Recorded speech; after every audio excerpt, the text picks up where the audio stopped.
Hoy el tema es lo que turba el alma. Llama la atención, ¿verdad? Lo que turba el alma. ¿Qué puede turbar el alma de una persona? Algo que no entiende, ¿sí? Voy a ver, solo le voy a leer por un momento qué es la turbación o el significado de la turbación. Dice, acción y resultado de turbar el ánimo. Las palabras del elogio que se dirigieron causan a veces turbación en el alma de la persona. Alteración o desorden que se produce en una cosa. Las nuevas medidas económicas a veces causan turbación entre la gente, pero en su alma, porque les da ¿qué? Preocupación. Turbación también se puede decir que es confusión o desorden. Pero ¿qué podemos entender realmente de la turbación? Si por un momento meditamos en la palabra, turbar también es inquietar, molestar o perturbar. Está relacionado con el tarazo, con doble S, que significa agitación. Perturbación significa agitar, alborotar, conmover, empleando un sentido metafórico. Se traduce como el verbo turbar del espíritu y del alma. O sea que la turbación turba o causa problemas en el espíritu y en el alma. Esa es la realidad. Si nosotros lo vemos bíblicamente, Jesús mismo dijo, no se turbe vuestro corazón, ni tenga miedo. Él lo afirmó. Antes de introducirme en la enseñanza, dice, de las mentes muchos se atemorizan y quedan perplejos o quedan turbados de lo que están viviendo o lo que están viendo en el momento. A veces la gente se turba. ¿Por qué estáis turbados? Les dice Dios. Realmente Jesús cuando les pregunta por qué están asustados. Esa es la verdad.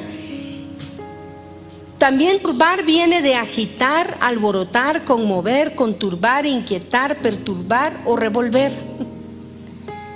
Ditarazo quiere decir agitar en gran manera el alma. Alboroto. No se turbe tu corazón, ni tenga miedo. Perturbación, agitar, relacionado con torubes, que es alborotar. Pero si por un momento llegamos a entender esta manifestación a veces de Jesús en la vida de las personas, a veces turba el alma y el espíritu de las personas. También quiere decir llevar, quitar, tomar, alzar, cargar, destruir, levantar, recoger, sostener, subir a bordo o tirar. Miren pues,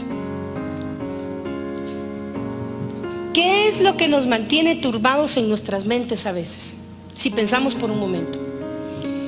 Si nos enteramos de las crisis económicas a nivel mundial, estamos hablando no solo en nuestra nación Guatemala, sino en todo el mundo hay crisis.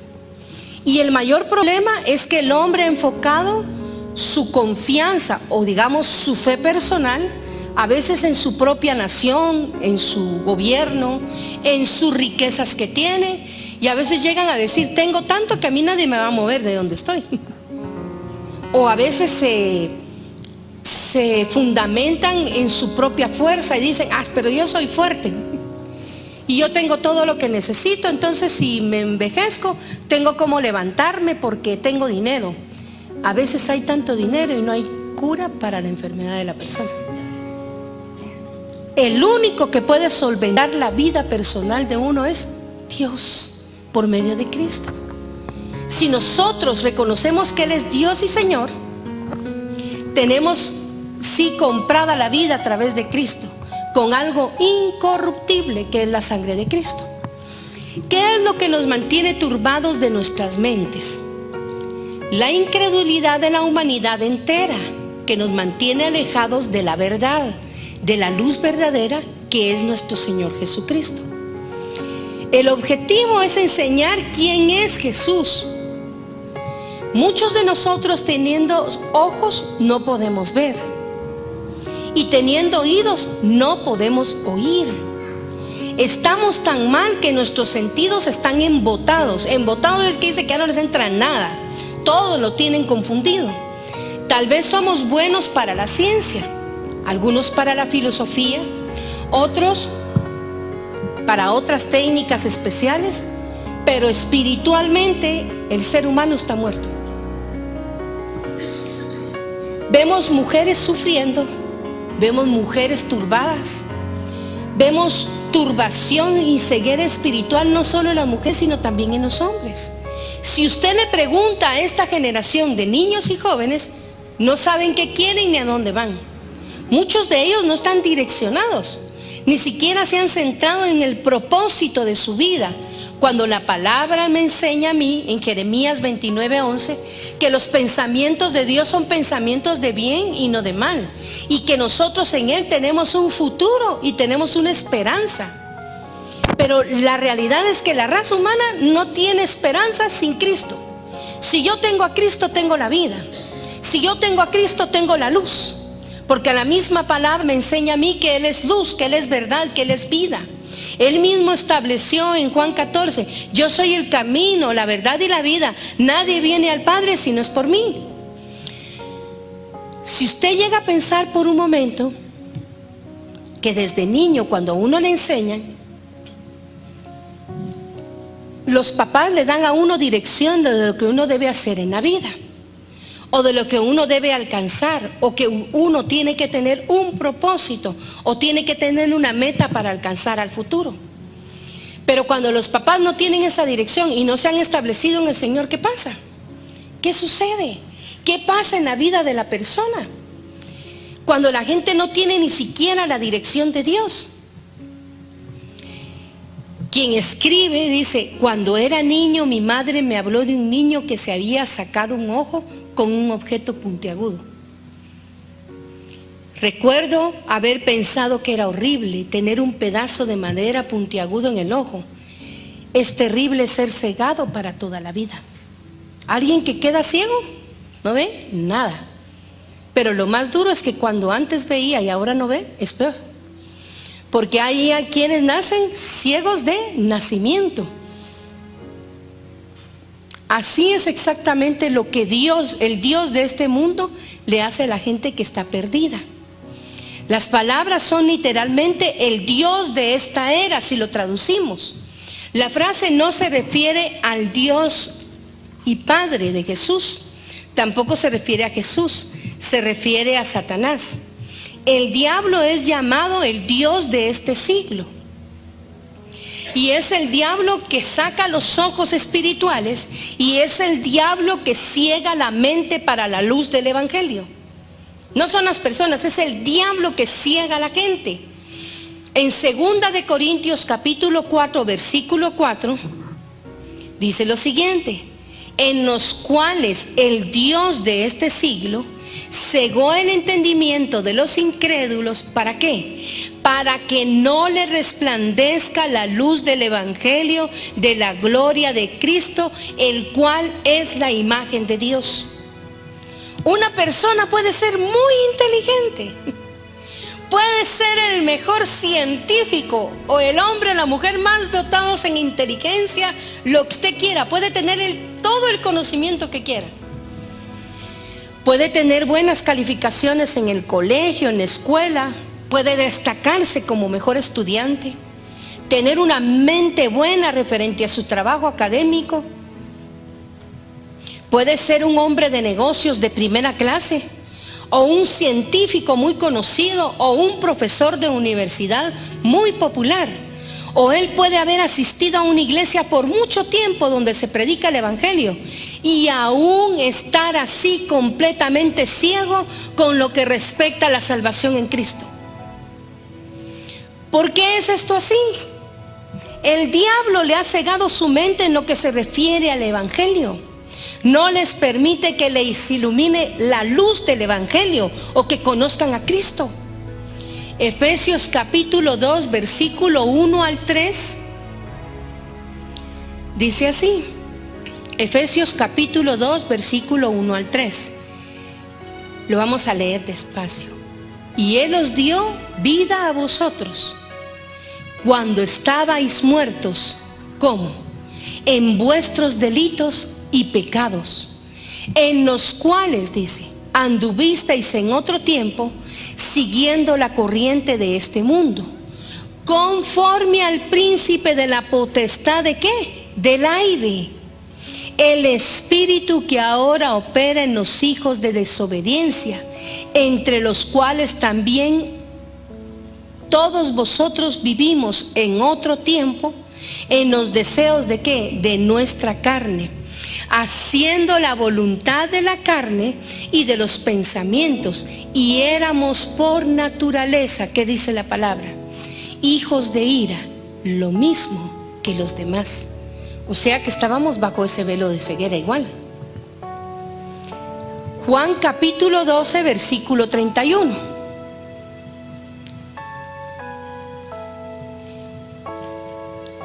Juan capítulo 12, versículo 31. Dice lo siguiente: ahora es el juicio de este mundo. Ahora el príncipe de este mundo será echado ¿cómo? Fuera. Pero es ahora. Eso es lo que dice Juan 12:31. Colosenses capítulo 1, versículo 13. Colosenses capítulo 1, versículo 13. Dice la palabra así: el cual nos ha librado ¿de qué? De la potestad ¿de dónde? De las tinieblas, y trasladó al reino de su amado Hijo. Segunda de Timoteo 2:26. Dice lo siguiente: y escapen del lazo del diablo, en que están cautivos a voluntad de él. Y Primera de Juan capítulo 5, versículo 19. Primera de Juan capítulo 5, versículo 19.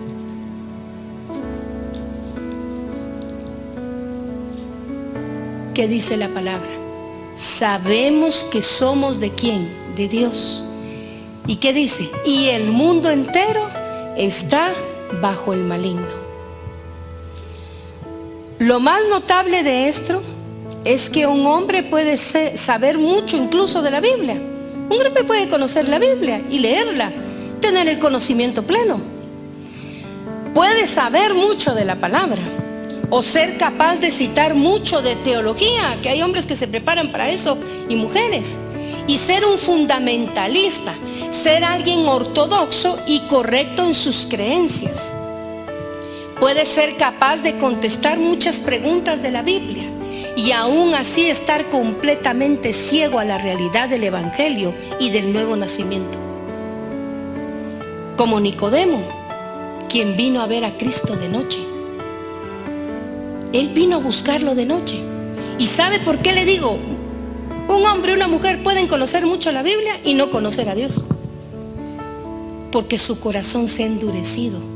Es lo que le pasó a los fariseos, a los saduceos, a quienes practicaban la ley, porque Jesús mismo les dijo, se les olvidaba que lo más importante de la ley era el amor y la misericordia. ¿Y qué sucedió? El corazón se les volvió como piedra. ¿Y qué hizo él?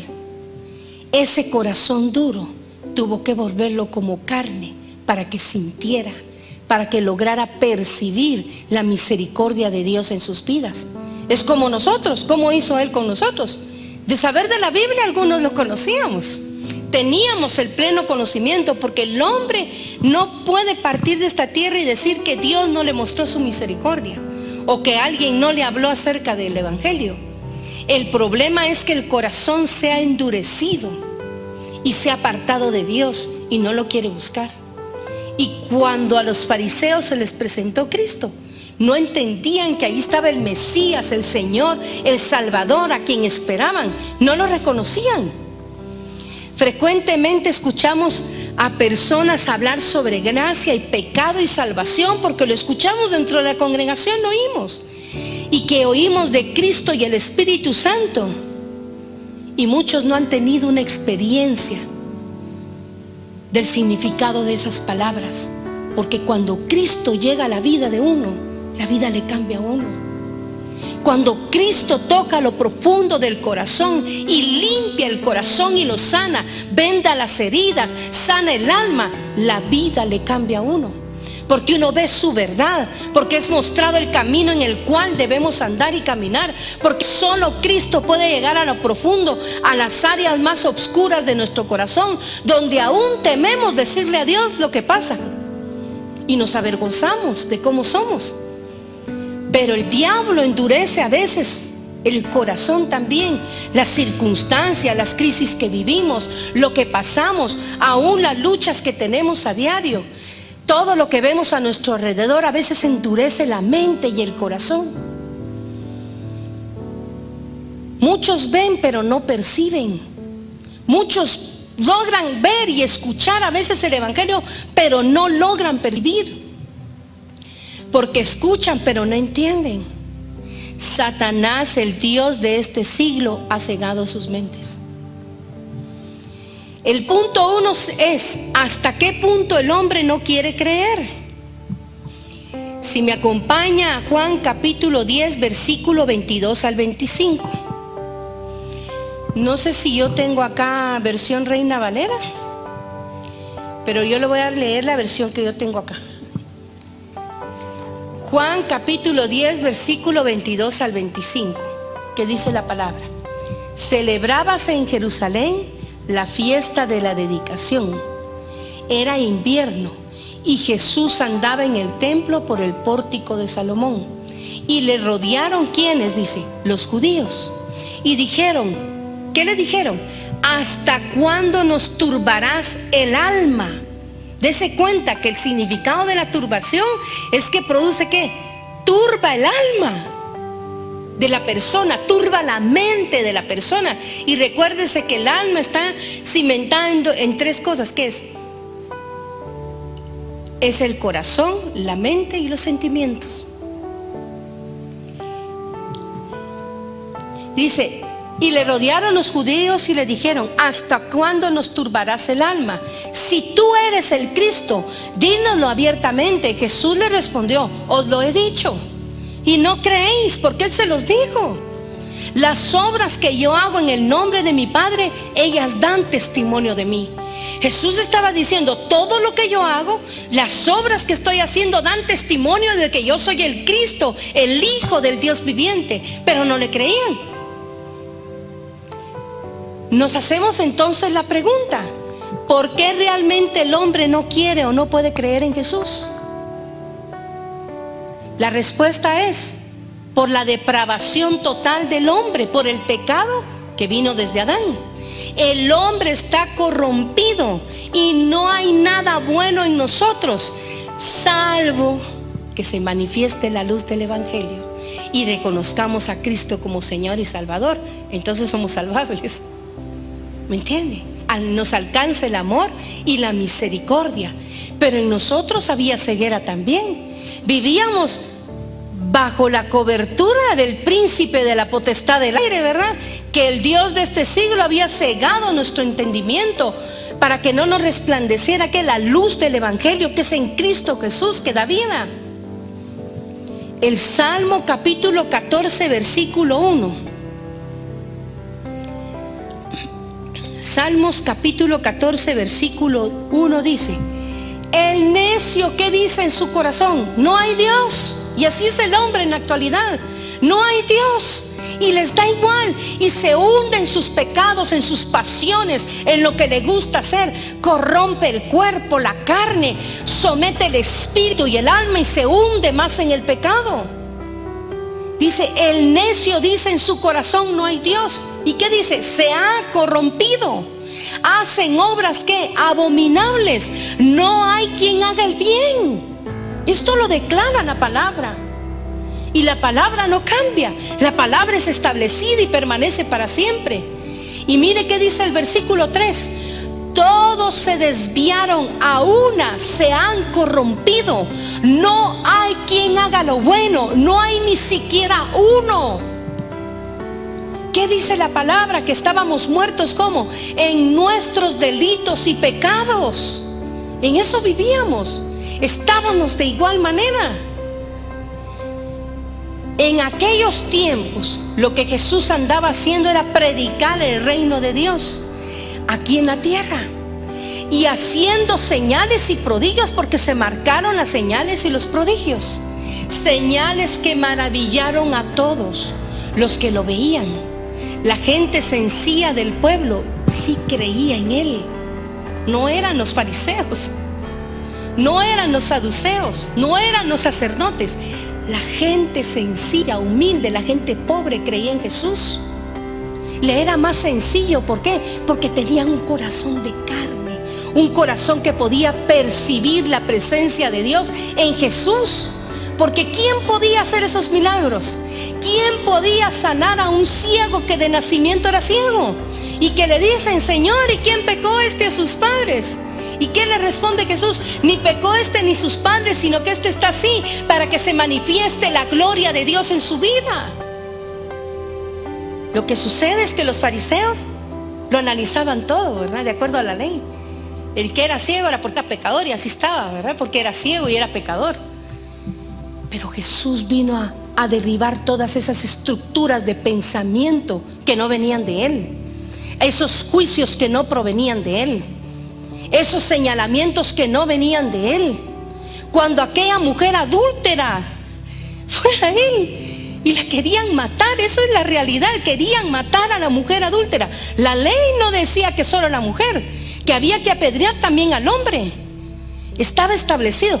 Mira que hemos sorprendido a esta mujer en adulterio, y el hombre que estaba con ella, ¿qué lo hicieron? Si eran correctos que practicaban la ley, tenían que haber llevado al hombre también. El problema es que para ellos no había Dios. Habían corrompido su alma, su espíritu. Hacían cosas abominables.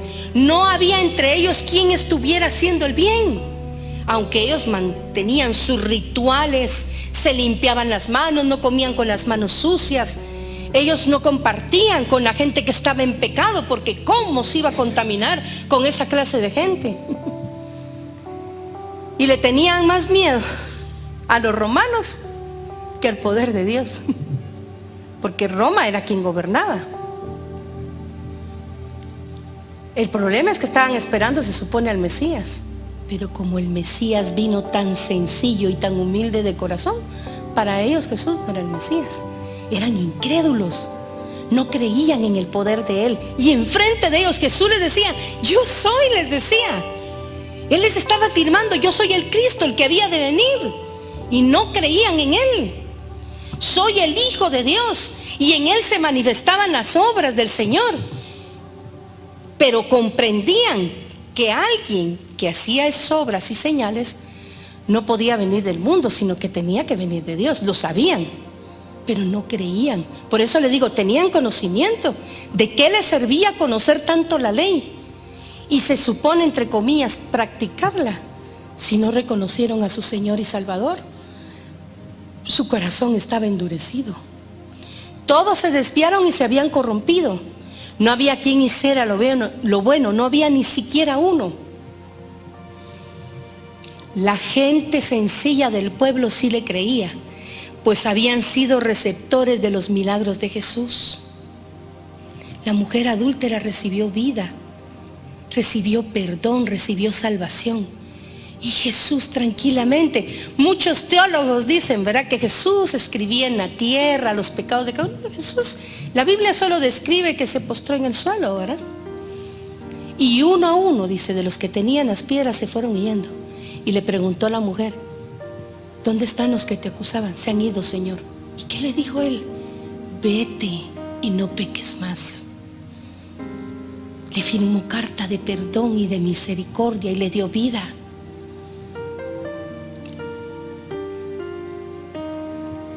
Los escribas y los fariseos, muchos de los judíos, no podían creer que Jesús podía ser el Mesías esperado por tanto tiempo. Para ellos el Mesías iba a venir con poder para liberarlos del yugo opresor de los romanos. Ellos creían que Jesús iba a venir con la espada a decapitar a medio mundo, ¿verdad? Jesús vino en amor y en misericordia. Es por esta razón que no podían creer que Jesús fuese el Mesías. Y es cuando dicen la frase: ¿hasta cuándo nos vas a turbar en el alma? Que era donde leímos en Juan. Porque estaban turbados en el alma. O sea, ¿qué tenían ellos? Confusión. Porque sí sabían que si alguien que hacía estos milagros y prodigios tenía que venir de Dios, pero no le creían por la incredulidad que había en su corazón, la dureza. Como podemos ver, para ellos era un tormento escuchar lo que él decía, que decía: yo soy el Cristo. Por eso le preguntaban abiertamente: ¿hasta cuándo nos vas a turbar, nos turbarás el alma?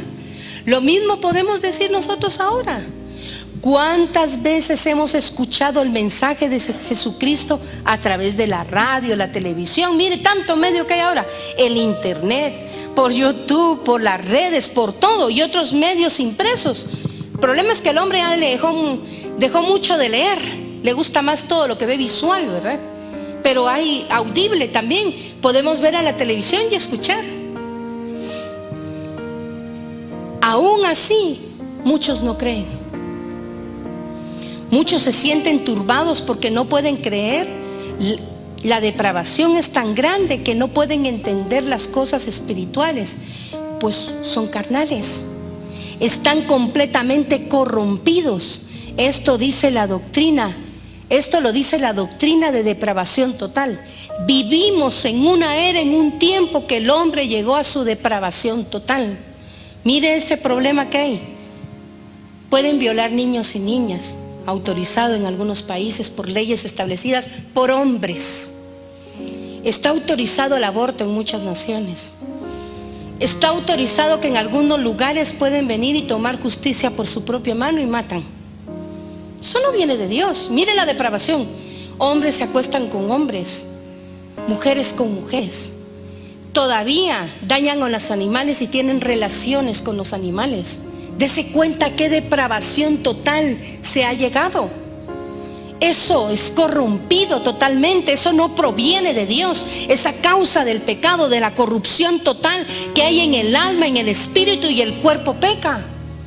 El hombre se ha entregado a esa depravación total porque quiere, y el enemigo le ha enceguecido su entendimiento para ver a Cristo como Salvador. El punto 2 sería la señal que ellos pedían. Los fariseos pedían una señal. En Lucas capítulo 11, versículo 29 al 32. No sé si esta es Reina Valera, como le digo, pero Lucas 11, 29 al 32 dice: y apiñándose las multitudes, quiere decir juntándose, ¿verdad? Que era una multitud grande. Comenzó a decir: esta generación es mala. Eso lo dijo Jesús. ¿Qué dice? Demanda señal, pero señal no le será dada, sino la señal de ¿qué dijo? De Jonás. Porque así como Jonás fue señal a los ninivitas, también lo será el Hijo del Hombre a esta generación. Oiga lo que dice, lo que decía la reina del sur. La reina del sur se levantará en el juicio con los hombres de esta generación y los condenará, porque ella vino de los fines de la tierra para oír la sabiduría de Salomón. Y he aquí más que Salomón en este lugar. Los hombres de Nínive se levantaron en el juicio con esta generación y la condenarán, porque a la predicación de Jonás se arrepintieron. Y he aquí más que Jonás en este lugar. ¿Qué estaba diciéndoles? Soy más que Jonás. Si se arrepintieron con aquella prédica, me están viendo a mí que soy el Cristo, el Hijo del Dios viviente. Más que Jonás. Se estaba presentando el mismo Dios delante de ellos, porque cuando Él les dijo yo soy, Él les afirmó yo soy. ¿Y quién se refiere como el gran yo soy en la palabra? A Jehová, Yahvé, Jehová Dios de los ejércitos de Israel. Él es el gran yo soy. Y Jesús les dijo yo soy. Les estaba diciendo: su amamantador está delante de ustedes y no me pueden ver. Eso les estaba diciendo. El Todopoderoso está delante de ustedes y no me pueden ver. No entendían que Él era el Mesías, el Hijo del Dios viviente que venía a salvarles. El problema, ellos creían en lo carnal, que los iban a liberar del yugo de esclavitud de los romanos. Él los quería liberar de las reglas que ellos mismos habían establecido y que no se las dio Dios. Dios sí estableció la ley, pero todos los lineamientos, las reglas, las establecieron ellos. Porque querían proteger tanto la ley, cuando fueron esclavizados y luego volvieron, querían protegerla tanto, que les pusieron reglas de hombres, que no podemos hacerlo ni con el ser humano. Jesús estableció su ley de amor y misericordia, como Dios estableció como ley su palabra para nuestra vida. Pero si les ponemos reglas de hombre, no voltea a ver nada, no mire esto, no vea lo otro. El Espíritu Santo nos va a guiar a lo que Dios quiere que nosotros hagamos. Y Él va a santificar y nos va a enseñar a vivir en santidad si nos sometemos a Él. Y Él nos va a enseñar qué tenemos que dejar. Que aunque sabemos que todo nos es lícito, pero no todo nos conviene. Nosotros no podemos, aunque estamos en el mundo, dijo Jesús, ustedes no son del mundo. Porque si fueran en el mundo, en Él se establecerían y así vivirían. Nosotros le pertenecemos a Él. La señal que pedían era Jesús mismo, y lo tenían enfrente y no le creían. Él lo dice que esta generación, por ser tan mala, no le va a ser dada señal más la que del profeta Jonás. Los ninivitas sí creyeron al profeta Jonás, pero así como Jonás fue señal para los ninivitas, el Hijo del Hombre es señal para esta generación. Que así como la reina del sur creyó en la sabiduría de Salomón, mayor que Salomón es el que estaba en ese lugar, que es el Jesús mismo. Que así como se arrepintieron los de Nínive salvando su ciudad, he aquí mayor que Jonás es el que está en este lugar. Eso les estaba diciendo. ¿Cuáles son las pruebas que Jesús mostró para que creyeran en Él? Tenemos los milagros, la sabiduría, su obediencia a Dios, su humildad, su obediencia y sumisión a Dios. Además podemos resumir que Jesús es el mismo Dios. Él lo dijo abiertamente: os lo he dicho y no creéis. La prueba suprema era que Jesús era Dios. La prueba en Él mismo con su testimonio. Jesús no necesitaba tener poder militar para mostrar que Él era el Hijo del Dios, el Mesías que estaban esperando. El punto 3 es: ¿por qué no podían creer? Muy sencillo, porque no eran sus ovejas. ¿Y quiere ver por qué no eran sus ovejas? Acompáñeme a Juan capítulo 10, versículo 26 al 30. Juan 10,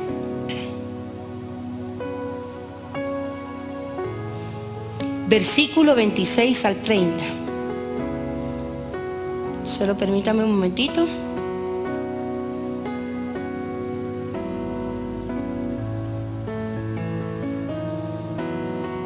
Que no sé si tengo. Sí, está. Ok. ¿Qué dice la palabra? Pero vosotros no creéis. ¿Por qué les dijo? Porque no sois mis ovejas, como yo os he dicho. ¿Qué les dijo? Mis ovejas oyen mi voz. ¿Y qué dice? Y yo las conozco. ¿Y qué dice? Y me siguen. O sea, si somos su oveja, vamos a escuchar su voz, lo conocemos y le seguimos. Y yo les doy, ¿qué dice? Vida eterna, y no perecerán jamás, ni nadie las arrebatará. ¿De dónde? De mi mano. Mi Padre que me las dio es mayor que todos, y nadie las puede arrebatar de la mano de mi Padre. Yo y el Padre, que dice, uno somos. El versículo 30 reconfirma que Él es el Cristo. Yo y el Padre, uno somos. Como podemos ver, tenemos que ser ovejas, y para eso tenemos que haber nacido de nuevo. Solo habiendo nacido de nuevo, nos convertimos en sus ovejas. Pero ¿cómo nacemos de nuevo? Reconociendo que Jesús es nuestro Señor y Salvador, y si confesamos con nuestra boca y creemos en donde, en nuestro corazón, entonces seremos salvos. Nos convertimos en sus ovejas y podemos oír su voz, y Él nos conoce y nosotros le conocemos a Él y le seguimos. Sencillo. ¿Cómo podemos ver en este versículo? Jesús dijo: yo y el Padre uno somos. ¿Y cuál es el punto 4? Pero Dios ya había hablado muchas veces acerca de su Hijo. Dios ya había declarado de que un día había de nacer Jesús. Hebreos capítulo 1, versículo 1 al 3. Hebreos capítulo 1, versículo 1 al 3. Dice así: Dios, habiendo hablado muchas veces y de muchas maneras en otro tiempo a los padres, ¿por qué? Por los profetas. En estos postreros días nos ha hablado por el Hijo, a quien constituyó heredero ¿de qué? De todo, y por quien es asimismo hizo ¿qué cosa? El universo, el cual siendo el resplandor de su gloria, ¿quién? Jesús, y la imagen misma de su sustancia, dice la palabra, y quien sustenta todas las cosas con la palabra de su poder, habiendo efectuado la purificación de nuestros pecados por medio de sí mismo, se sentó a la diestra de la majestad. ¿En dónde? En las alturas. Dios ya había hablado muchas veces y de muchas maneras en otro tiempo a los padres por los profetas, y que ni estos postreros días no se ha hablado por medio del Hijo. Dice el versículo 3 claro. Encontramos la esencia de su divinidad de nuestro Señor Jesucristo, quien dice: el cual siguiendo el resplandor de su gloria y la imagen misma de su substancia. Dios nos creó a su imagen y semejanza, dice la palabra, pero por el pecado original de Adán, el hombre perdió la imagen perfecta de Dios y se corrompió. Esa es la realidad. Nacemos con el pecado original, el pecado de Adán, la desobediencia. A esto se le llama la doctrina de la depravación total. Nos depravamos totalmente. El hombre es incapaz por sí mismo de hacer el bien. Piense por un momento, no éramos guiados al bien, hacíamos lo que nos gustaba, apasionados en nuestra carne con las cosas malas. Así que se necesitaba la redención que vendría por Jesús para que la imagen de Dios fuera restaurada en el hombre. Así que lo que le turbaba el alma a los judíos, y que todavía aún en este tiempo turbe el alma de la gente, es no entender que Jesús es el Cristo y que Él había de venir. Que Jesús es la imagen misma de Dios, como dice el versículo 3, el cual dice: siendo el resplandor de su gloria y la imagen misma de su substancia, y en quien sustenta todas las cosas con las palabras de su poder. Esto no lo podían entender los judíos en su tiempo, como muchos de nosotros en este tiempo no lo entendemos todavía, porque no tenemos a Cristo en nuestro corazón, y esto es lo que turba el alma de la gente.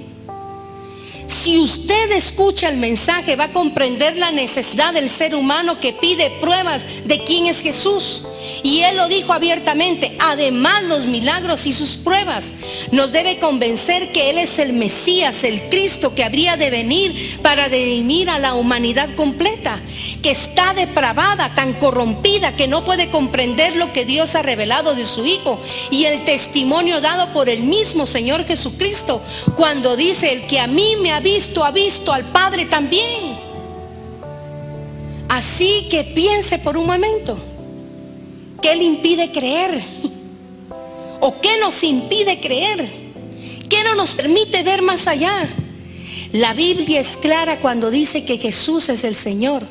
Es el mismo Dios encarnado en Jesús, nuestro Señor y Salvador.